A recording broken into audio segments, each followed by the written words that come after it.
पाकुड़ में मचे बवाल के बीच भव्य रामनवमी जुलूस निकाला गया। प्रशासन का एक पत्र सोशल मीडिया पर खूब वायरल हुआ, जिसमें जुलूस को अनुमति नहीं देने की बात लिखी गई। लेकिन जब जुलूस निकाला गया तो सभी लोग देखते ही रह गए। लेकिन इसके बवाल की आंच अब रांची तक पहुंच गई है और सियासी गलियारे में घमासान मच गया है। नेता प्रतिपक्ष से लेकर पूर्व मुख्यमंत्री ने सवाल खड़ा कर दिया और पाकुड़ को ग्रेटर बांग्लादेश बनाने तक की बात कह डाली।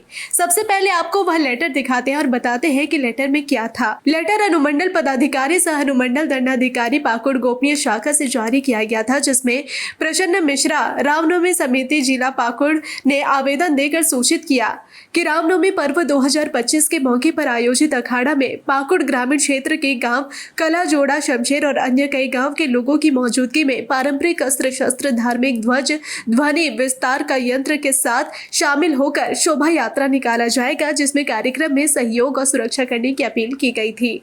इसमें आगे कहा गया कि रामनवमी जिला समिति पाकुड़ से पर्याप्त आवेदन दिनांक 4 अप्रैल 2025 को अर्धवार्षिक सारी कार्यालय में जांच प्रतिवेदन की मांग थाना प्रभारी पाकुड़ नगर से की गई थी। उक्त प्राप्त आवेदन पर पाकुड़ थाना प्रभारी जांच प्रतिवेदन अब तक प्राप्त है। आगे पत्र में लिखा गया कि प्रसन्ना मिश्रा को किसी तरह के जुलूस अखाड़े निकालने की अनुमति विधि व्यवस्था संधारण के मद्देनजर नहीं दी जाती है। अगर उसके बावजूद आयोजन होता है तो उन पर कड़ी कार्रवाई की जाएगी। इस पत्र में सामने आते ही सबसे पहले नेता प्रतिपक्ष बाबूलाल मरांडी ने सरकार पर सवाल उठाया।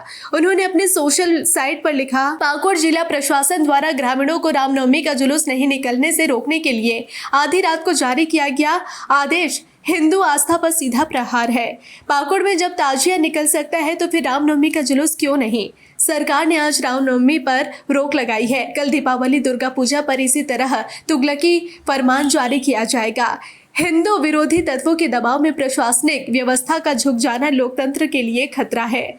झारखंड में यह कोई पहली घटना नहीं है, बल्कि एक चालान बनता जा रहा है, जहां हिंदू पर्व को कानून व्यवस्था के नाम पर बाधित किया जा रहा है, जबकि विशेष समुदाय को हर सुविधा दी जाती है। ऐसा लगता है कि हेमंत सरकार ने कट्टरपंथियों के दबाव में पाकुड़ को घोषित ग्रेटर बांग्लादेश बनाने की तैयारी शुरू कर दी है।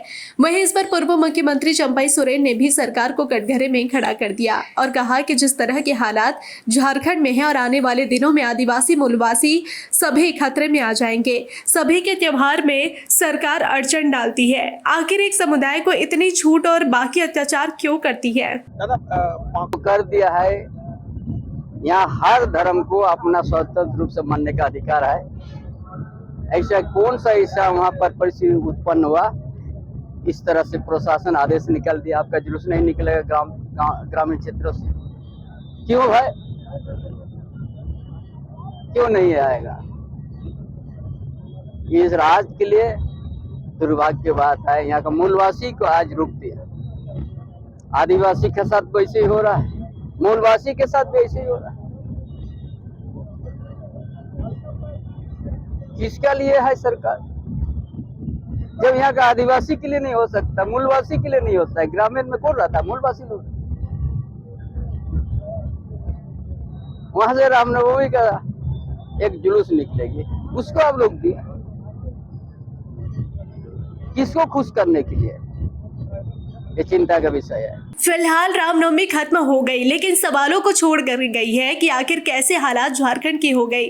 क्या त्योहार में जुलूस निकालने के लिए भी गिनती गिनकर प्रशासन को जानकारी देनी होगी? इतने आदमी आएंगे या अपने आप में अजीब पत्र था जिसमें जिक्र था कि जुलूस में कितने लोग शामिल होंगे, इसकी जानकारी नहीं दी गई।